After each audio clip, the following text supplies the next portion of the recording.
సేవ చేస్తున్నప్పుడు ఇద్దరు పిల్లలను బతికించారు. ఆయన బతికించాడు, ఈయన బతికించాడు. వాళ్ళు ఆల్రెడీ చనిపోతారు. ఆ పిల్లలు ఎదవరాలి కుమారుడు వచ్చి ప్రాధేయపడిద్ది, ఏలియా గారు నీకు ఆకలి అవుతుందంటే అప్పాలు చేసి పెట్టానుగా, నీకింత నేను ఉపకారిగా ఉన్నానుగా, నా కుమారుడు చనిపోయాడంటే అక్కడికి ప్రార్థన చేస్తాడు ఏలియా. అక్కడ ఉంటుందండి, అయ్యా నీ చేతిలో ఉంది ఇతని ప్రాణం, ఈ బిడ్డ ప్రాణం ఎవరి చేతిలో ఉంది? నీ చేతిలో ఉంది. నువ్వు వదిలితే బతుకుతాడు, లేకపోతే నా వల్ల కాదు. ఈమె ప్రాధేయపడుతుంది, ఈ బిడ్డను బ్రతికించయ్యని ఆ బిడ్డ మీద పడుకొని ఆ బిడ్డకు ఊపిరి ఊదగా ఆ బిడ్డ పనిలెగుతాడు. దేవునికి స్తోత్రం.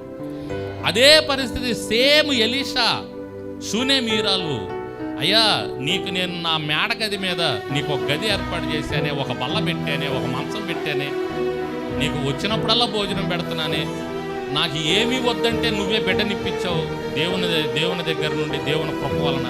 ఇప్పుడు ఈ బిడ్డ చనిపోతున్నాడయ్యా, నువ్వే ఏదో ఒకటి చేయాలంటే ఎలీషా వచ్చి కూడా అలాగే ప్రార్థన చేస్తాడు, అయ్యా నీ చేతిలో ఉంది ఈ బిడ్డ ప్రాణం.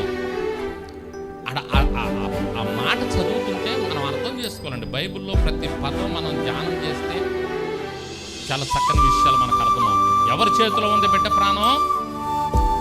నీ ప్రాణం ఎవరి చేతిలో ఉంది? నా ప్రాణం ఎవరి చేతిలో ఉంది? మనందరి ప్రాణాలు ఎవరి చేతిలో ఉన్నాయి?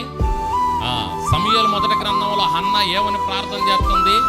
జనులు సజీవులుగాను మృతులను గాను చేయువాడు. దేవునికి స్తోత్రం.